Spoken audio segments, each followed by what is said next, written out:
Revelation 3470. From the 20th of April 1945. Surrender to God's will. You must endure everything He sends upon you in submission to God's will. For it is a time of testing which shall steel you for the battle which will erupt for the sake of the spiritual. As soon as you emerge from this test unharmed in your soul, you will also survive the coming time of battle, where it is extremely necessary that people stand firm in their faith and also represent it before the world. Any adversity only has the purpose of making you strong against the challenges of the world.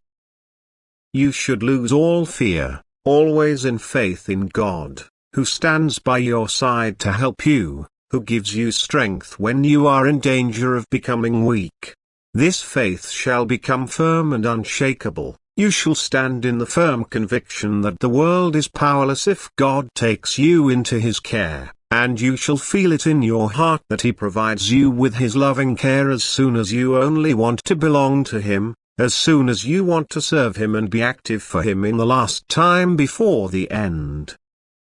You must confess Him before the world. You must speak in His name without fear and proclaim His teaching of love. You must not let yourselves be frightened by the threats of the world. You must not fear bodily death either, but you must fearlessly carry God's voice to all who want to hear it. For God Himself wants to speak through you, and you shall work as His instruments to help your fellow human beings and to snatch them away from the abyss in which they would be lost without salvation. And in order to be able to fulfill this task, your faith must be so strong that all misgivings disappear and you are only God's servants who no longer have a share in the earthly world. And therefore God lets you go through a hard school first, for He truly knows best how and when spiritual progress is assured for you. But He will never leave you alone. He will accompany you on all paths, and His protective hand will rest upon you and guide you correctly. The contact with the spiritual world will never be interrupted again, for the beings of light guide your thinking and will not allow the forces of darkness to take possession of you, even though you will be hard-pressed by them.